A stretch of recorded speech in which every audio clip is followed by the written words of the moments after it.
சீமான் வந்து என்ன சொல்றாருன்னா, இந்த பனையூர் பண்ணையார்காரர் வந்து சீமான் நம்ம ஸ்கிப் பண்ணிடுவோம். நம்ம அதாவது அரசியலாம் வின் பண்ணி ஆட்சி அமைக்கக்கூடிய சீரியஸா பேசிட்டு இருக்கப்போ சீமான் வந்து சும்மா அது வேணாம், அது ஸ்கிப், அதை பத்தி பேசுறது என்னன்னா 8% ஓட்டு வச்சிருக்காரு. 8% ஓட்டுன்றது விஜய் ஃபேன்ஸ் போட்ட ஓட்டு தான். விஜய் ஃபேன்ஸ் பிளஸ் தமிழ் தேசியம் பேசுறவங்க போட்ட ஓட்டு. இப்ப அவர் வந்து யார் எதிர்க்கணும், விஜய் டிஎம்கே எதிர்க்கிறேன், காங்கிரஸ் எதிர்க்கிறேன்னு சொல்லி கட்சி ஆரம்பிச்சுட்டு இப்போ வந்து இது ரசிகர்களுக்கும் கட்சிவாதிகளுக்கு இருக்குல்ல போர் அப்படின்னு சொல்லியிருக்காரு. இது இது இது காமெடி தான். இது அரசியல் பேசுற சின்ன பசங்க கூட தெரியும். என்னப்பா ஒரு நேற்று வரைக்கும் டிஎம் கேட்டு இருந்தாரு, நீங்க நம்ம ஓட்டை ஸ்பிட் பண்ண போறாருன்னு சொன்னவொடனே விஜய பிடிச்சிட்டாரு அப்படின்னு. அதனால அதை பத்தி பேச நான் அது ஸ்கிப் பண்ணேன். சீமா உங்களுக்கு பிடிக்காதா? எப்படி சொல்ல, பச்சோந்தி மாரி மாறிக்கிட்டே இருக்கான், ஒன்னொன்னு பேசிக்கிட்டு இருக்கான், பைத்தியம் மாரி.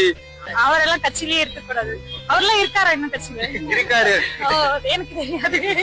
8% ஓட்டும் போயிடுமோட்டு பயத்துல அவர் கத்துறாரு. அவரு ஃபர்ஸ்ட் தம்பி தம்பின்னு பேசினாரு. அவரு இப்போ ஒரு கட்சி ஆரம்பிச்சு உள்ள வரப்போ வந்து அணில் இவங்க வந்து அங்க தவறாங்க கேட்டாங்க. இல்ல, அது ஒரு தற்போது என்னை பத்தி பேசவே வேணாம், எனக்கு டைம் வேஸ்ட் ஆகுது. அவனா வந்தான்னு வச்சுக்கேன், அவனே நடுத்தோட்டில இருந்து ஏத்தி தான் விடணும். 2026ல ஒன்னு டிவிக்கே ஒன்னு டிஎம்கே, அதுல இருந்து சீமானா, அது நாம் வாயிலே வரமாட்டேன். கச்சா என்னன்னு தெரியல, அது ஒரு கூலே இல்ல.